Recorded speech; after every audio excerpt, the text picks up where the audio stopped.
Hi, Thomas Miller from the Fun Astrology Podcast. Over the last 3 years, I've been privileged to narrate a special audiobook, Forecast, and in this case, 2025, written by Ray Merriman, founder of Merriman Market Analysts, astrologer extraordinaire, and internationally renowned financial and market analyst.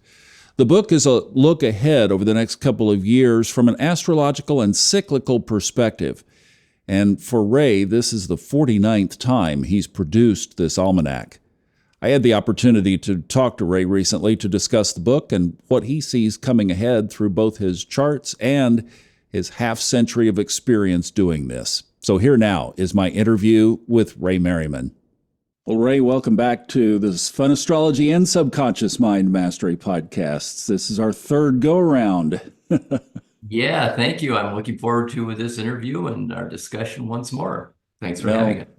Forecast 2025 book is almost like a Google map for the year here. And I've got to say that having done 3 of these now, that I would absolutely not want to navigate 2025 without the information that you wrote in this book.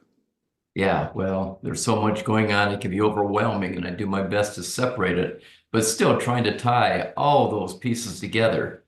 This is probably the most challenging book I have written because there's so much going on. Well, how so? Well, with the aspects, I mean, you got all the planets. Every planet is going to be changing signs as of November 19th. Pluto and all the others are going to starting, March? So you got all of the outer planets, which means all the planets really, changing signs in 2025. That hasn't happened since early 1700s. And before that, it hadn't happened till the 1400s. So it seems like it's every 300 years we get something big like this happening. And, if it was just 1 or 2 planets, outer planets changing, that's tolerable. I mean, you don't even get all of them. There's many years where you don't get Saturn, Neptune, Uranus, or Pluto changing signs. This time, we got them all changing signs, plus Jupiter. So it's very unusual to have so much sign changes and planets ingressing with these changes basically from November through July. That's a very short time for that many planets to change. So that's what makes it so difficult because, Pluto means one thing, the sign it's in means another. Every planet means something different. Every sign means something different. So you got what, 10 times 10? You got 100 different scenarios to consider and figure out which ones are the most powerful, which are the most likely and profound to repeat what they've done in the past. So it's a lot of research. You got to go back and look each time these planets have changed into these signs and see where are the common themes? How are they going to mesh together? That's what made it so challenging this year. Wow. And you're looking at what's possible, and then you're also comparing that to what's been happening, and then trying to project that out into the future. I could only imagine. Exactly. I mean, the way that I work is I go back and look at what happened the last time these major planets, outer planets, change signs or made aspects of one another. Oh, and let me not forget, not only are they changing signs, but they're aspecting each other too. Uranus, Saturn, Neptune, Pluto, they're all in aspect in the next 1 to 2 years. So yes, my process is I go back and look at each one individually and then all of them collectively. And then I try to figure out how do they tie in with the themes that I'm seeing today? And then I look back and see how did they result in the past? And then I make an educated guess how they're going to result this time. So it's looking in the past, considering the future, projecting into the future. So yeah, past, present, and future. Oh, and I was going to say, this is the 49th of these that you've done. And so it's, as you're walking through that process, first of all, congratulations, but also I'm sure that drawing on those 49 prior years of experience and then the years that you spent learning astrology before that, that, I would imagine that had to have been just a tremendously valuable data bank for you to draw from. Well, there's an old saying that there's no experience like there's no teaching like experience. And I've got a lot of experience now. Yeah. I started astrology in 1966, 67. Started the forecast books in 76, like 9 years later. And here I am going the 49th year. Next year will be the 50th year. Yeah, I think the experience I've had doing this every year for the last 49 years has been something quite remarkable. I mean, how many people get this opportunity uh, to do this passion that they have, correlating the cycles in the cosmos with cycles in human experiences, which I just love. I mean, I really love what I do, and it's been quite rewarding on a spiritual level, emotional level, mental level, psychological level. It's just been a marvelous journey, and I'm very grateful to have had this lifetime to do this. Yeah, that's truly amazing. I think our audience would find this interesting. You talked in there about um, a little section at the beginning of it, just a little chapter in there that I just found to be interesting. And I know you had it in the previous book too, talking about the history of astrology almanacs. Would you just kind of give us the Cliff Note version of that? Well, that information came to me through Christoph Niederwieser, Dr. Christoph Niederwieser, who's a brilliant researcher, mundane astrologer, and historian. And he was given a grant by, I forget what the name of the university is in Germany, to do a study on the history of astrology almanacs. And it turns out that there were no almanacs until the printing press was invented. I mean, there's just, word of mouth and anecdotes. So Gutenberg invented the printing press in 1436, and it was a great boon for astrology, just like the internet has been a great boon for astrology. And so what happened is, in the next 100 years, by the middle of the next century, they were selling 50,000 almanacs a year, astrological almanacs a year. Now, I've never quite reached that number myself, but they reached that number, and it was very popular. Astrology was very popular, and it stayed popular through the Middle Ages. It changed in about 1654, he said, when there was a solar eclipse in August, and the astrologers couldn't agree whether it was a partial eclipse or a total eclipse. Plus, by that time, it's been 200 years now since they started the almanacs, they were getting very outrageous in their pronouncements, in their predictions. They were, tabloid types of stuff. So people were getting discouraged. And when the astrologers couldn't even decide whether it's a partial or total eclipse, the public gave up on them. And that was pretty much the end of the boom period for astrology from 1450s to 1650s. Then in the 1700s, the English started writing almanacs. Ben Franklin in America started writing an almanac, and it came back a little bit. But then it ended again. There's really been no almanacs other than the Farmer's Almanac, which I guess Ben Franklin started in my lifetime. And so I started the revival of that tradition in 1976. And I was pretty much alone. I mean, I think it was Tony Joseph in Philadelphia who had one too around that time. But mine kept growing internationally. And probably, I would say, in the late 80s, 90s, astrologers began to do almanacs. They began to do it too. And so today you've got a lot of them out there. But I do tend to think that the forecast book that we do every year and have done for 49 years, that set the standard. I think that's still the Cadillac of almanacs out there. I know it's a little bit egotistical to say that, but you've read them, I've read them. I don't think you get I don't think you get quite the abundance of information, the quality of information, the research that goes into it as we do. So I'm quite proud of this journey that I've been on with the almanac. Well, I think you should be. And like I said, I wouldn't want to try to navigate this year without what you've written. And that's an interesting point because our audience knows you as the financial guy, right? The Saturday newsletters, it's Merriman on Saturday. And yet, this is really not the portion of the almanac that we do to audio is not the financial part.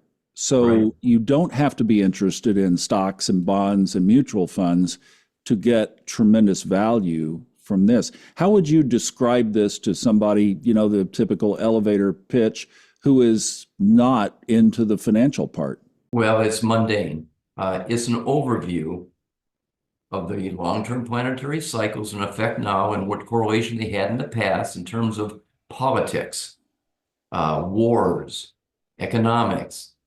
And basically, it covers the whole field of mundane astrology. When something is going to happen that shifts the collective consciousness, what is that shift likely to be? So that's what I do. I try to figure out what types of changes are happening in the arc of human civilization that will now have an effect and also have an effect continuing the next few years, especially next year, 2025. So for instance, we talked earlier about all the outer planets changing signs between November 19, 2024 and July of 2025. That's just 7 months. So Jupiter, Saturn, Uranus, Neptune, Pluto, they're all changing. And as I said before, that hasn't happened in 300 years. So you go back and say, what happened then? What were the themes? How did they work out? So I enjoy writing this part of the book the most. I enjoy writing the mundane, the history of the aspects and effect and how they correlate with what's happening now and trying to figure out what they're going to mean in the future. I think it's the most fascinating part of the book for me to write. Therefore, I think it's going to be the most fascinating part for people to read, or in the case of the audiobook, for people to listen to. So I myself am going to be listening to your audiobook, as I do every year, several times, because when I drive and work out, it's helpful. It reminds me of where we are in the year, because you get caught up in the details, you go along, you forget the themes that started out. So when I have spare time or doing things that that I'm driving or exercising, it's good to remind myself where we are in these cycles, how they're manifesting. One, it's interesting, but two, it helps me plan my own investments if I have an idea of what's going on politically, economically. And we do talk about finance, we just don't cover the specific markets in the audiobook. So I think it's very valuable. And because it isn't the financial markets, it sells, it's less than half the price of the book itself if you get the markets. So I think it's a good value. I do really want, obviously, we're going to leave most of the details in the book because listeners will get a comprehensive picture there rather than little bits and pieces if we try to, throw too much down here. But to describe the overall structure of 2025, let's start with the frame holder of what you call the new era. And that's not ERA, it's AIRA as in air. And that's a good context for our listeners. So where did that term come from, new era? And obviously take us back to that year we'll never forget, 2020, which began and ended with two big aspects involving Saturn that year. That's right. The new era was coined by astrologer and one of our graduates at the Merriman Market Timing Academy named Kat Powell, very bright woman. And she coined it because it was Jupiter and Saturn conjunct in 0 Aquarius, an air sign. And now we're going to go through the next 140 years of Jupiter conjunct Saturn air signs without interruption. We had it in 1980, but then in 2000 went back to Earth, where it'd been for 200 years. And now it's fully going into the air signs for 9 of the next 10 cycles. So really it's going to be until 2219 before we start the next one, which would be water signs, I guess. Yeah, no, earth, air, yeah, fire signs. No, water, the water next time. So anyway, her idea from this was Jupiter and Saturn conjunct in Aries is starting the air epic, which she calls the new era, the air epic of Jupiter and Saturn. Jupiter and Saturn has always been the most important aspect, the most important two planets to watch in terms of mundane astrology since mundane astrology was formed. Before we began reading personal charts of common people, they only looked at the Jupiter-Saturn, mainly looked at Jupiter-Saturn cycle and only the chart of the rulers or military leaders. So Jupiter-Saturn is very important understanding where the ruler, where the military leader, where his or her fate, usually it was his fate, would be in the next few years, especially the next year. So you're right. In 2020, we began the air cycle, the new era. And at the same time, we had Saturn-Pluto conjunct. And 2020 was, it was a turning point. It was beginning of a new era. I mean, that was the pandemic that changed everything. We were locked down. We couldn't travel. We couldn't go to school. But what happened is we became very proficient in connecting with people all over the world and learning and educating ourselves or teaching our students through technology. We learned to master the art of technological education or education through technology. And has been a great boon for educators throughout the world. It's been great for conferences. If you don't want to go to a conference physically or you can't handle it financially, you do it online. It saves a lot of money. It saves a lot of time, a lot of stress of traveling. So the new era is based about that. Now, what does it mean? Well, it means we're going to move more toward status in societies being determined by your knowledge or your creative talent, as opposed to your financial wherewithal. Okay? The power movers in the world today are either politicians or very wealthy people. In many cases, are both. That's shifting. That's the politician now has a reputation of less than a used car salesman, which is a joke, has been a joke for many, many years. So politicians are losing favor, and they'll probably continue, except those who really have good ideas and can make things happen, and not by just, accepting money from lobbyists to promote, their pet projects. So I think that's kind of a good thing in many ways. The power structure, the status of society shifting from materialism to intellectual or creative projects. So that's what the new era is all about. And we got 4 phases of it. The first part has 4 phases. The first phase is the Jupiter-Saturn conjunction, 2020 to 2023. The second phase we're in now. All the planets changing signs. Pluto going to Aquarius, Neptune going to Aries, Saturn going into Aries, Uranus going to Gemini. That's kind of the war cycle and the technology innovation cycle. But we're also going to be coming up to what I call the Aries Vortex. And that'll be 2025 to 2027. After that, we head toward the end, the 4th phase, which is going to be heading toward Saturn conjunct Uranus, which is just as big as Saturn conjunct Jupiter. So we have 4 stages over the next, over that 12-year period from 2020 to 2032. And do not forget that 2032 would also be the end of the first Jupiter cycle of this new era.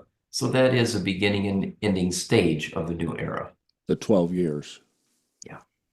So right here, as we're recording this in late December, on the since that 21st of December 2020, so here we are back in December again, we have this first aspect, this first major challenging aspect, at least, between Saturn and Jupiter, and that's a square on the 24th, the day before Christmas. So we're right here, we're right on it. What are you expecting from that Saturn-Jupiter square? Okay, so the way I look at aspects is the conjunction is the seeding, the conception. The 1/8 cycle, which is a semi-square, is the time when you have to think about, do I want to continue with the themes I started at the conjunction, which is the internet revolution. Well, the AI began to become powerful then. We became, as I said before, educating through online technology. And the other thing about the 1/8 cycle is you oftentimes have a war, a conflict, which, that was 2022. We did. It's 2 to 3 years into the cycle, the 1/8 cycle, you have a war. We're in it still with Ukraine. We're not in it so much, but it's a war going on. And then the first quarter cycle, if you decide you're going to continue with the themes you started, the conjunction, the first quarter cycle is like sunrise. Okay, it's like the birth moment. You conceive and now you're giving birth to something. And birth is painful. Okay, there's a painful quality to this. But if we stick with it, it's a pain that ends up being rewarding and sends us into a period of great prosperity. So as we go into Jupiter Saturn, there's a lot of worry, there's a lot of pain, there's a lot of uncertainty going on now, especially in regards to what's going to really happen with the economy. What's going to really happen with the change of leadership in the United States? And don't forget, 11 of the major free world economies changed their leadership this year, and they all went right. They went to the right. They didn't go to the left. They went more conservative. Some went ultra conservative. So there is a big, big change happening here, and we're wondering what's it going to be like now living in such a conservative world environment. Not only that, but the ones that didn't change, the autocratic ones, I mean, they're already ultra, I would say, beyond conservative. They're totalitarian. So you got this real fight going on in the Aquarius. Do we really want freedom? Do we really want human rights to be respected? Do we really want to get over this racial, nationalistic division that has become so polarizing in the world? And so as we go into this square aspect and even the Saturn Neptune next year, that's sort of the peak of all this polarity, all this division. We're going to work it out. We're going to work it out, and we're going to start coming out as a Saturn and Jupiter go into a trine aspect. And I think that means that, with Neptune going to Aries, I think that means dissolving some of these boundaries that we've been struggling with for really since forever it seems, but especially since 2020. So that's the thing. Saturn is worries, Jupiter's exaggeration. We're really worried. People are really uncertain. We've had a good economy in the sense the stock market's been good. It hasn't been good for everybody, but the economy has been good for everybody. But overall, it's been good for employment. But I also thought at the beginning of last year that once we get to Jupiter-Saturn square, it's going to get very rocky, especially with Jupiter and Gemini right now. And I don't think you're going to continue with all this good news and easy peasy stock market economy. I think it's going to be a little bit rough as we go into, we can already see it last week, can't we?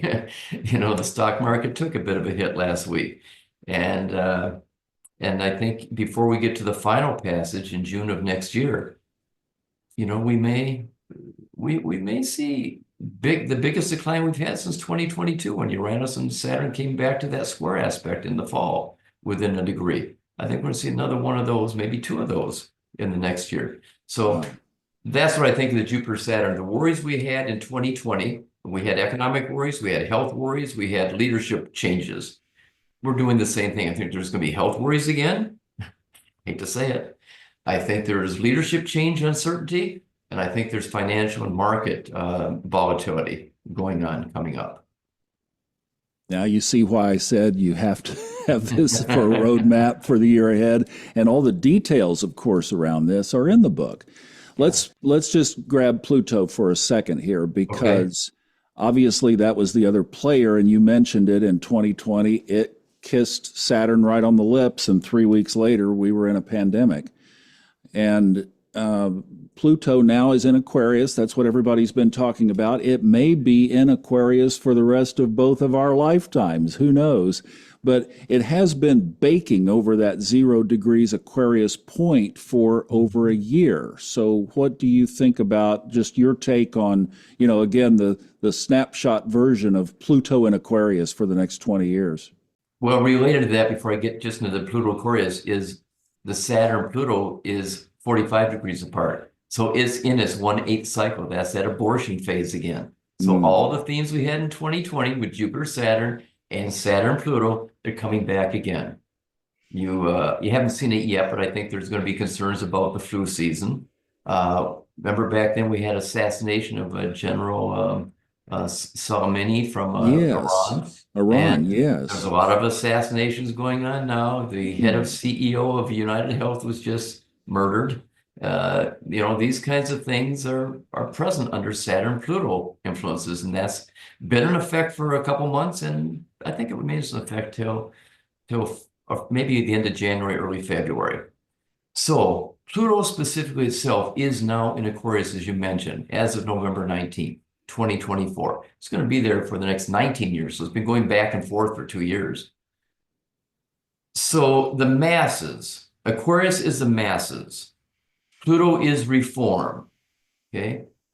The masses want governmental reform everywhere. Okay. As I said, 11 of the major free world economies have voted their leaders out in the last year. They're so unhappy with the way that things are going. Even though the stock markets are high, they don't like what's going on, especially with the inflation. So Pluto has gone into Aquarius. The other thing I want to say about that Pluto and Aquarius is when Pluto changes signs, there's always turbulence. You go back to when Pluto went into Capricorn in 2008. That was a really rough time for the world. That was beginning of the Great Recession. So Pluto changing signs is always turbulent at first. The dictators, the totalitarian leaders, the autocrats, they're coercive. They punish, they torture, they cause a lot of pain and death, if you will, threat of death to a lot of people. But at the same time, the forces that want to eliminate that want to change that want the freedom, that want the human rights, become louder and louder too. So once Pluto gets settled into Aquarius, which I think it's going to do after 2025, 2026, I think you're going to see the movements to get rid of the bad actors on the world stage who are coercive and corrupt and murderous. And, they don't respect their citizens. They'll put their citizens in the front line of warfare, not on the battlefields, but in malls and shopping centers and hospitals and schools. I think they're going to crack down on that. So when you ask me what Pluto and Aquarius means, it's the drive for reform, freedom, and human rights. It's a whole collective change.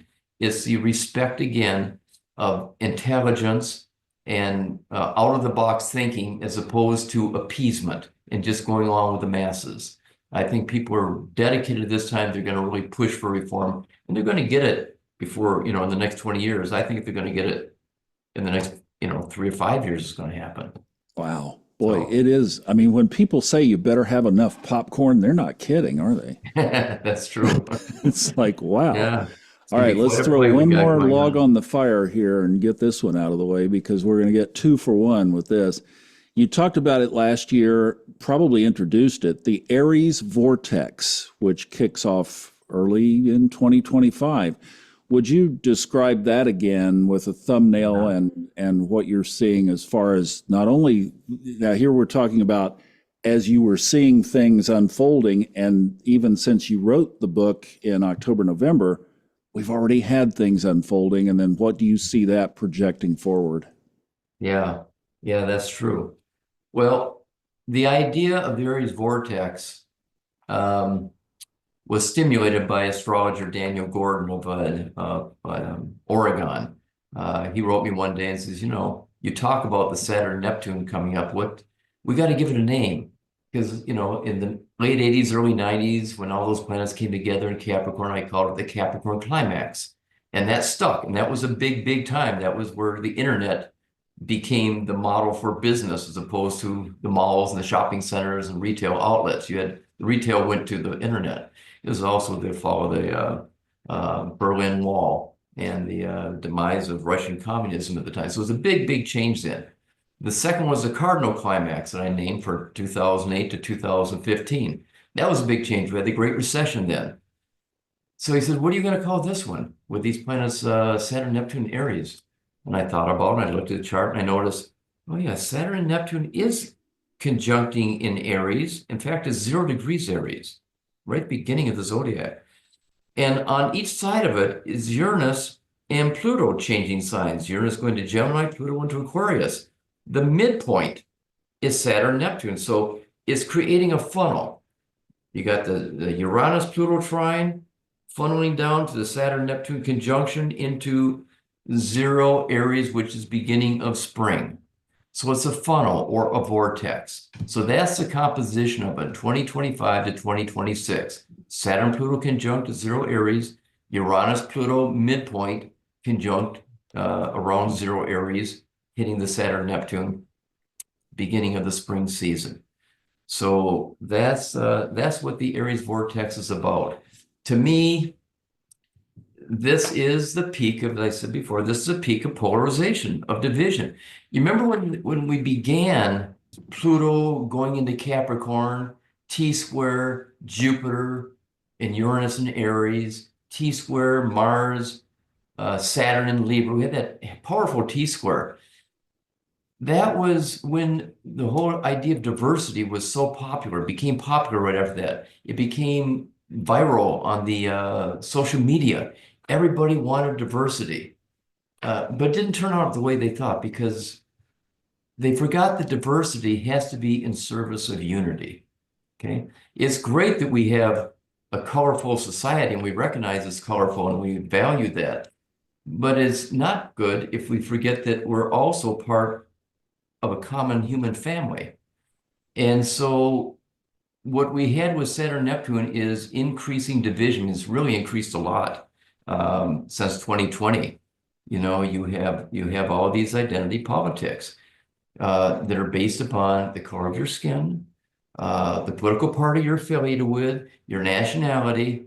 And let me tell you, when you really think about it, the most insignificant characteristic that you're going to use in choosing a constructive and valuable relationship in your life is the color of somebody's skin or the nationality they're born under.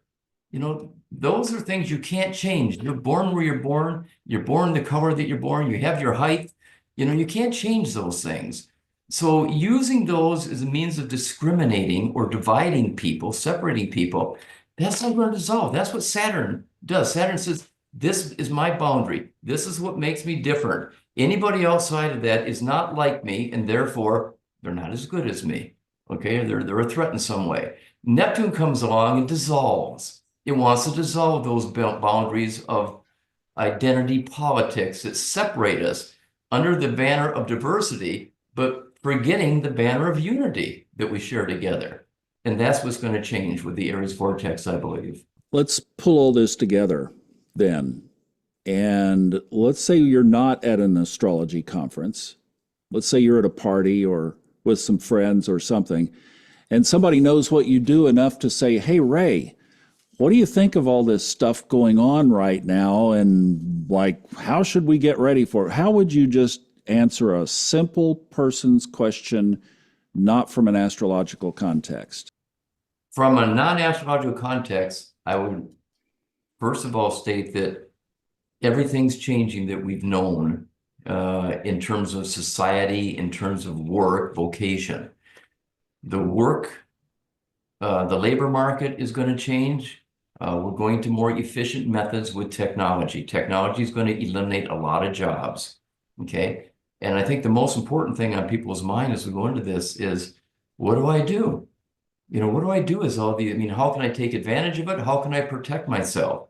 And what I say to them is, invest your time and finances in training yourself to be prepared for this new era that we're moving into.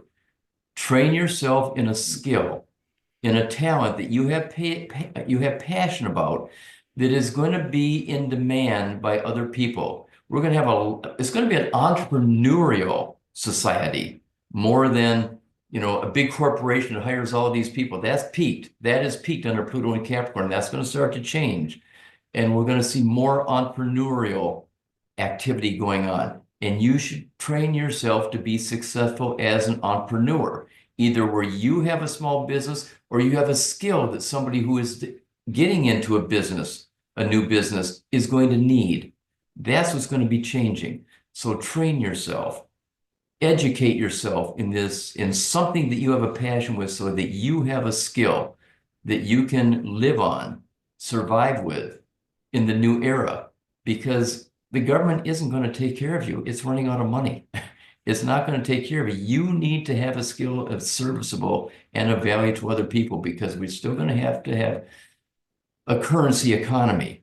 There's going to be an exchange of something for services and products.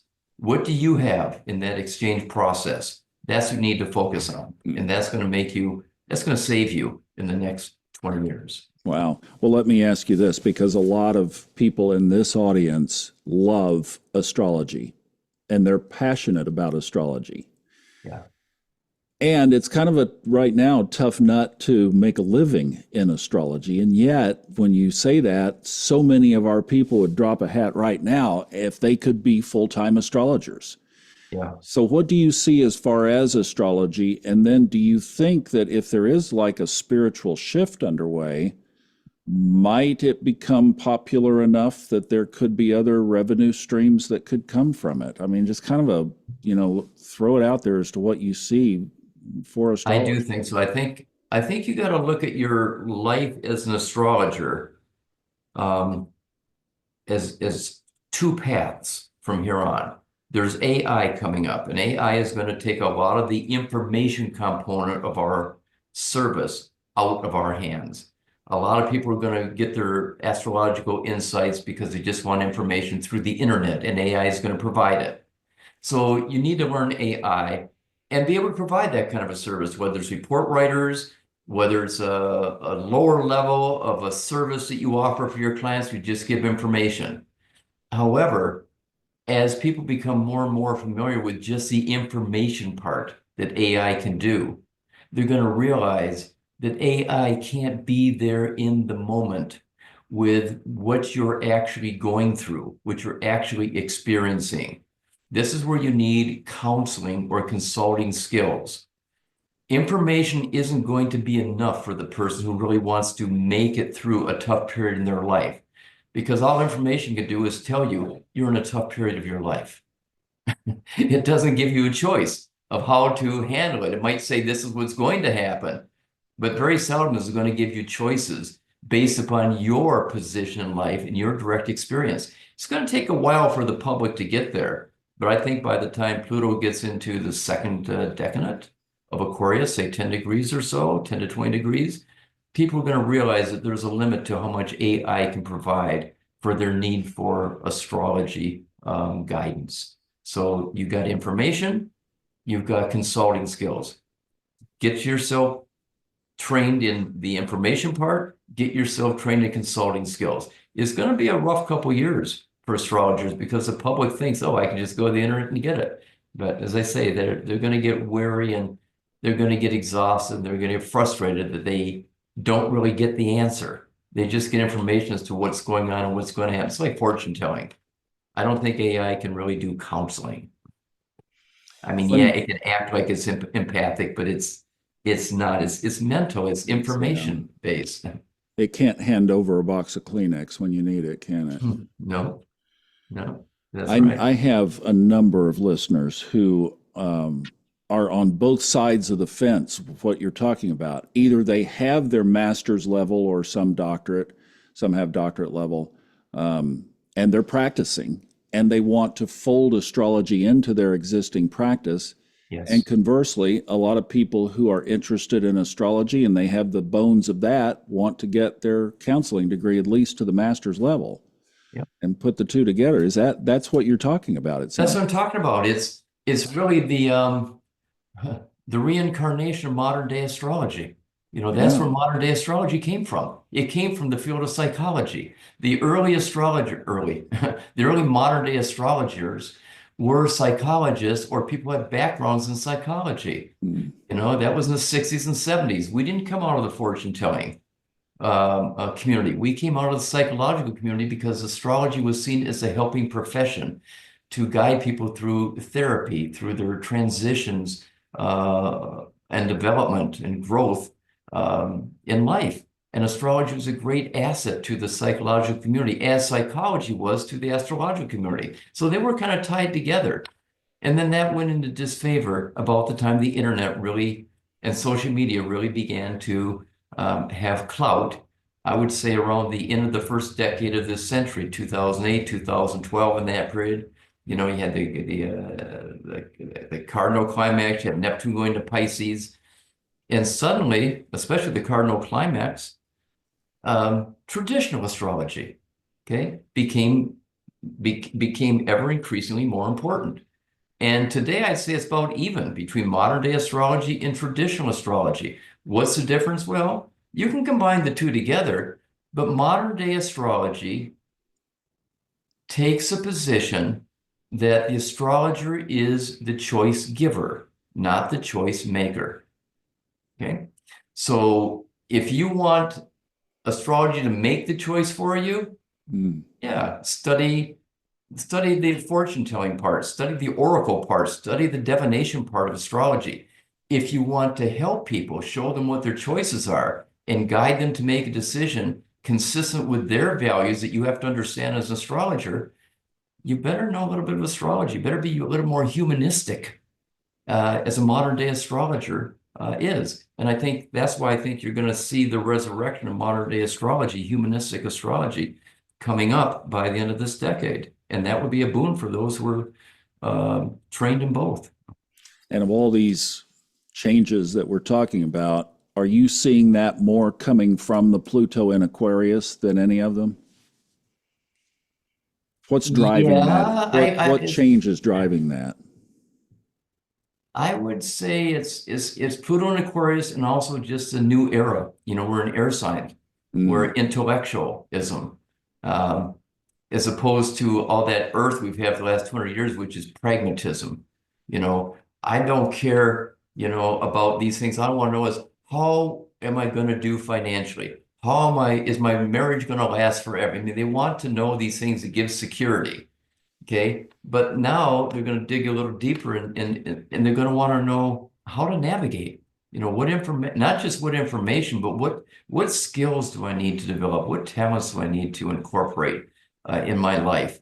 And I think that's where the humanities come into the astrology. And I can't say that Pluto in Aquarius is all that human. Pluto in Aquarius actually may be more the AI. It may be more the man versus the machine.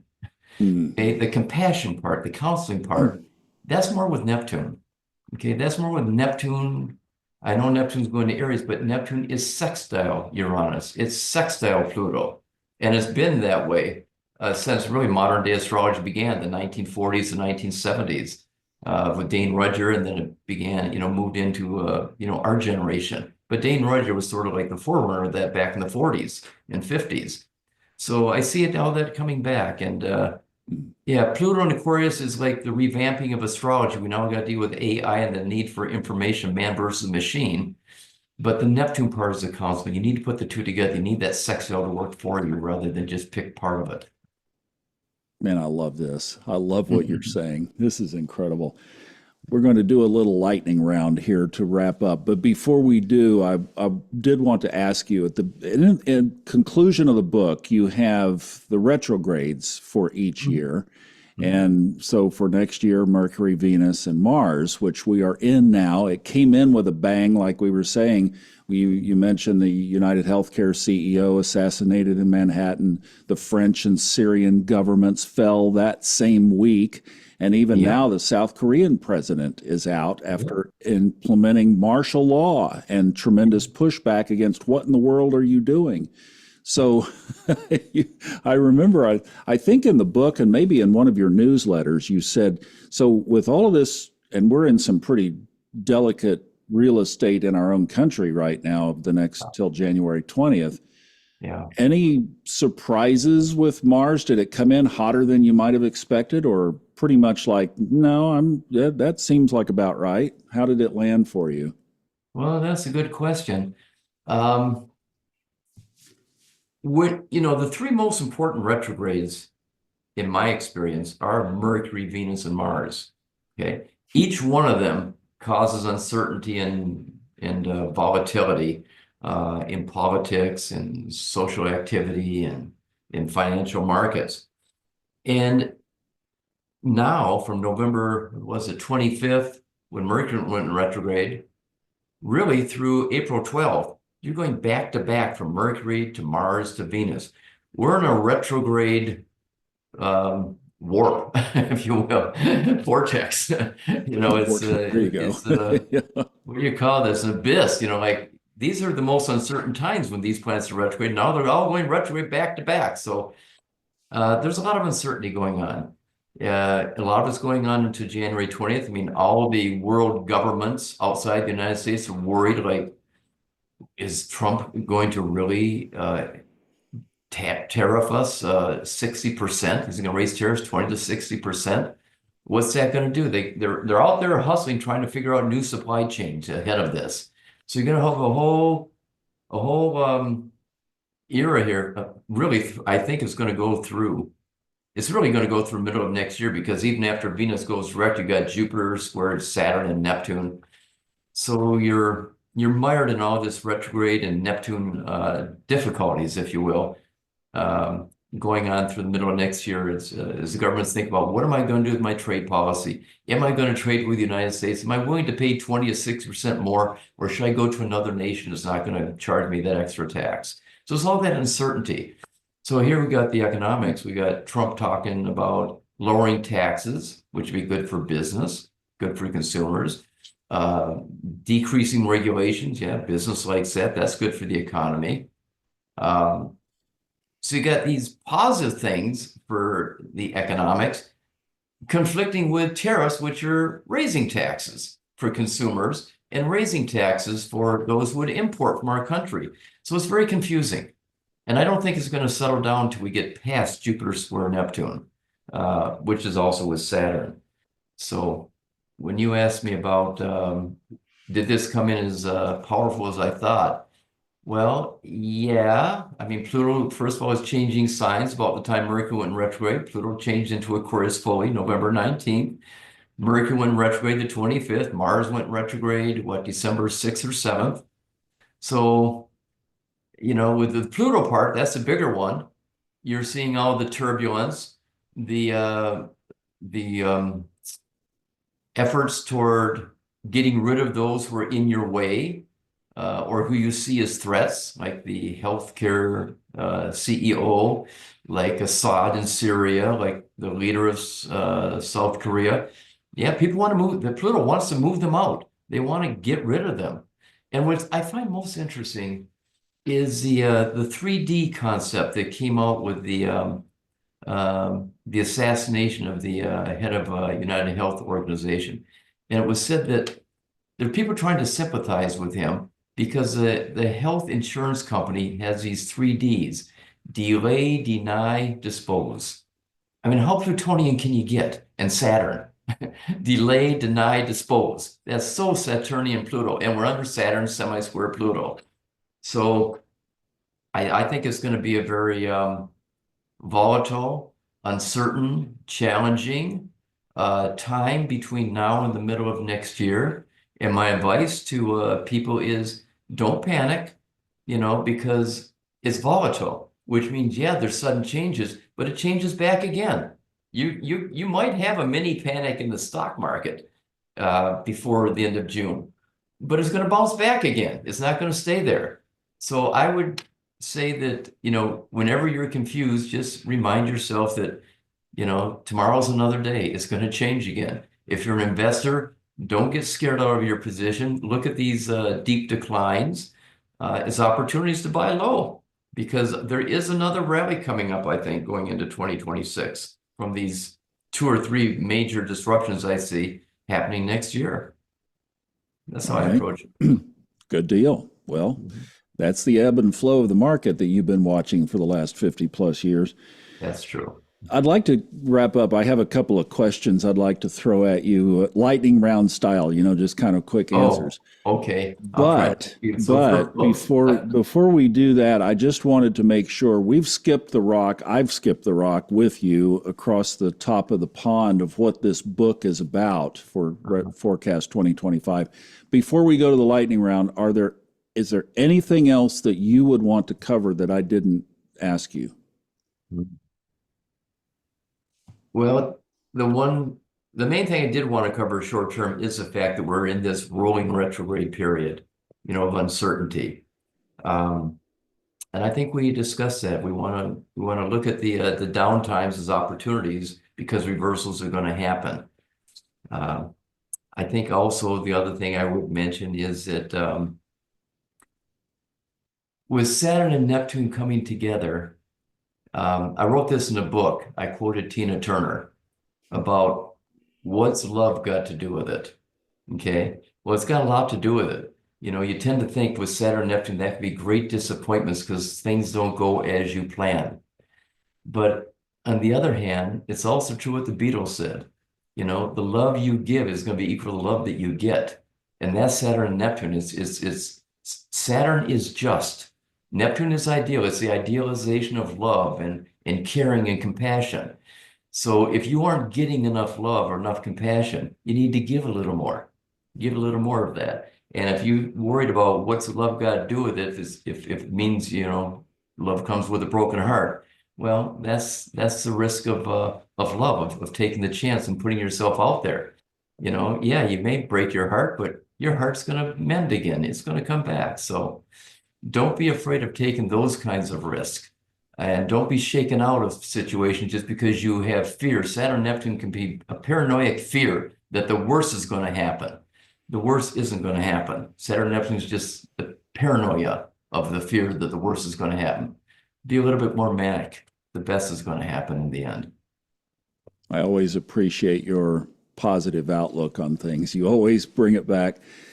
Let's do some little quick questions. Okay. The first one I wanted to ask you was about the inauguration, but then I'm going to back it up one step further. Do you think that there will be any wrenches thrown in the works of this January 6th process of certifying this election?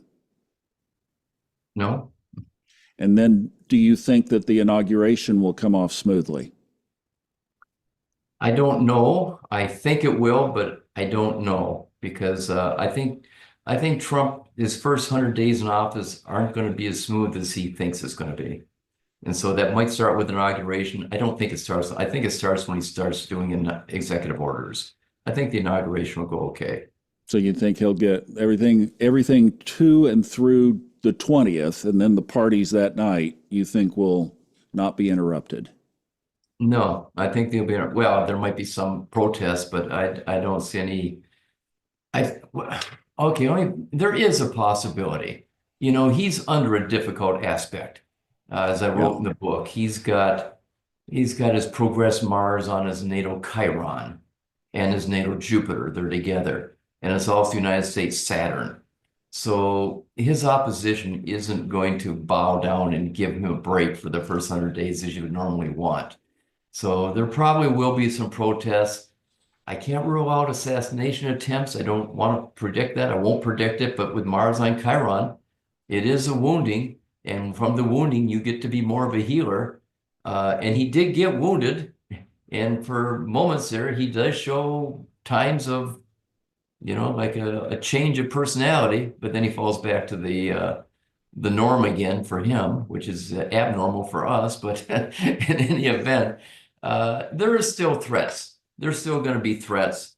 But I do think he's going to get through the inauguration. I think it's more difficult between January from the inauguration till, well, maybe even till the middle of June, but especially I would say from January to March, because he's got the progress moon square in Scorpio, square his natal Pluto, which is where his progress midheaven is. So there's a lot of Pluto and Scorpio stuff going on. And I've been one to say that, you know, he's in Scorpio hell. Okay. You got Scorpio resurrection, you got Scorpio healing. Right now he's in the hell part. He's enjoying it right now. Of course, people say he's more calm and relaxed than ever.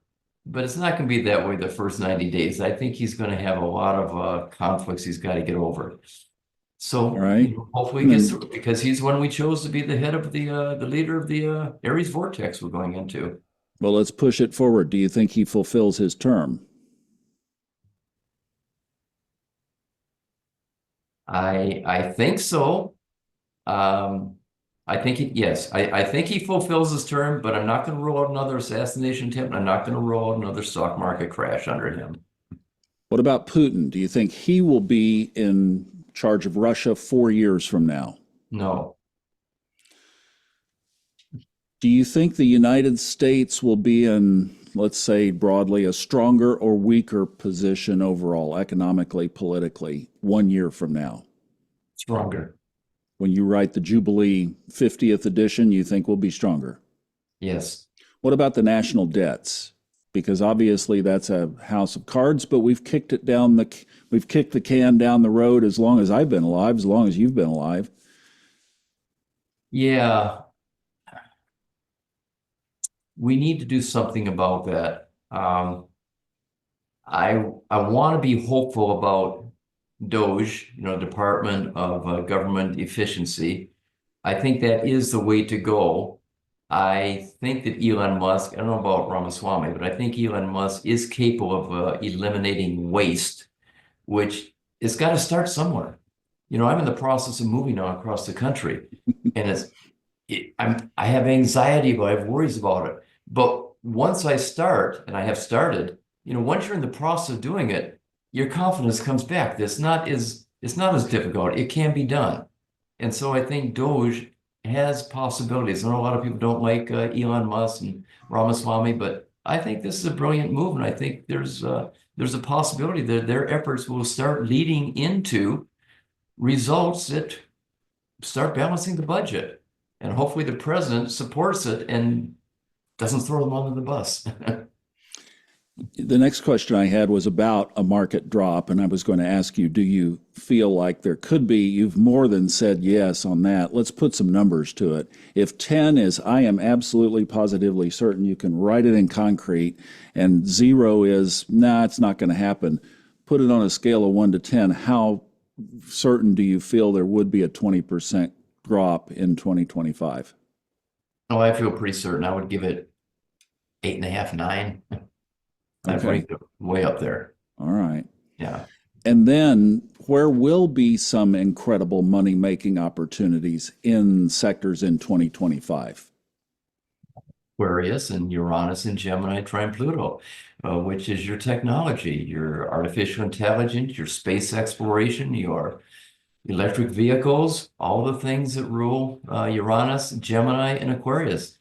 I think they're going to take a big hit, and you need to use that as an opportunity to buy because they're not done. Just think of where the internet was in 1990 to 1993. Okay. We went into the dot-com bubble and the market was taking off and it had a big drop, but it came back again. I think you're going to see that again. The technology is the place to be on big drops coming up. Well, you're talking about the package embodied by the person Elon Musk there. Yeah. Space, driverless cars. Yeah. That's the big thing on Twitter now. He's been pretty much a winner at almost everything he's done except the wrestling match with Mark Zuckerberg. Aside from that, he's exceeded everything. So I would bet my money on Musk. He's an unusual human being. And it may be more he who's leading us into the Aries Vortex, that I'm seeing than Donald Trump. We elected Donald Trump. We didn't elect Elon Musk, but Donald Trump's electing Elon Musk. And if they are able to work well together, it may be Elon's brilliance and innovative ideas that lead us through this Aries Vortex. And he didn't just start all of that overnight. I mean, he had all this foresight 20 years ago. Yeah. Or more. Yeah. Once he got it, he went with it. I mean, Yeah. he's more bold and more risk adverse than probably anybody I know on the planet. He saw it coming. He takes a lot of risk. Interesting guy. He's Yeah. Okay, now you hinted at this a little bit, and you also did in one of the last newsletters. So what big is happening in your life in January of 25? Well, I decided since Pluto's going to Aquarius that I want to go on to a new adventure too. I mean, I'm at a stage in my life, where most people just retire and cruise the rest of their life. I'm not that way. I feel that if I relax too much, get too complacent and too settled, that I'm going to lose my edge that I like so much about the work that I do. So I decided I'm going to change. I'm going to move. I'm going to move from the west part of this state, which is the west part of this country, which is Arizona. I'm going to move to Miami for a year and start a new adventure there, a new phase of my life there, and I'm really looking forward to the newness that this move is going to bring into my life. Now, for a year, does that mean the Capricorn is going to stick his toe in the water but not commit to the water? Or what? Yeah, I'm going to commit for 14 months, and if I Okay, like it, I will good. commit for 7 years. All Remember, it was right. 7 years ago I moved here. The Capricorn won't make the full commitment yet till I test it and make sure I really like it. Because, I was never that fond of the eastern part, the east coast of Florida, until maybe a year ago. My wife really loves it. And Hmm. so we went and we spent 4 months there, and I liked it. And I said, okay, let's try it. So yeah, in typical Capricorn fashion, with Uranus on the midheaven, I'm going to give it a try. If I like it, I will commit myself, but I'm not going to commit till I try it a little bit longer now. That is totally cool. Good for you. Yeah. All right. So, will you be still writing the weekly newsletters, or are you going to get sucked up into some beach volleyball games instead, or some pickleball? Nah, I'm a double Capricorn. I'm not going to be in the beach volleyball. I know I got Neptune rising, and I'll probably do some sunbathing and swimming every day, but no, I'm not going to give up writing. I enjoy waking up every day and writing. That's been my passion for 50 years, and I'm not going to give it up. Wow. That's the way I'm going to go into the sunset. I'm going to write. I had a reading from a Chakrapani, the great Vedic astrologer. And the first consultation or reading I had from him, I had two of them. He looked at me and says, "You know what? You're not going to die in your sleep." And I went, oh no. You're going to die working. Oh, that's even better. So I'm in it till the end. I would say here to that one for sure. Okay, All right, well, good. let's wrap this up on a high note, which I know you like to do. So, as you are looking forward, what is the most optimistic thing that comes to mind over the next 12 months? Well, the thing I'm looking forward to is that 20% drop you talked about in the stock market to buy. Okay, there you go. And then when I get a new high after that, I look to sell. So I'm looking forward to trading. I think next year is a great year for traders. It's going to be difficult for position traders, long-term position buy and hold people. But I think for trading, and I love the art of trading. I love analyzing the strategies for trading. I'm really looking forward to the next 12 months. I think this would be, I personally have had a good couple years, and I'm really looking forward to 2025 as it being an even better year. So No, I that's think my, awesome. my clients, my subscribers will be too. Good. More webinars, more everything coming up from MMA. Yeah, we do two a year with myself and my team. I do one myself and I do one with my team. And now I'm doing 3 a year with Derek Panea, who's an excellent veteran options trader. I enjoy co-hosting with him. I enjoy my annual retreat that we do every year. We'll do one before Mars goes in Scorpio, I think, next year, because that's a big bull market for the gold trade to put on. Yeah, we got a big conference coming up with the harmonics, astrological harmonics people of cosmic patterns in Orlando the first week of March. Looking forward to that. And MMTA, the Merriman Market Timing Academy, we've taken off a year. And we're going to start MMTA 4, the fourth version of our 2-year timing academy. That's going to start in September. I'm looking forward to that. So I've got a lot of things on the plate, not to mention we're going to be putting out a new app on cryptocurrencies and a new newsletter on it. So there's a Wow. lot on the table coming up, and I'm really looking forward to these new introductory products we're going to be bringing out. That's great. Congratulations.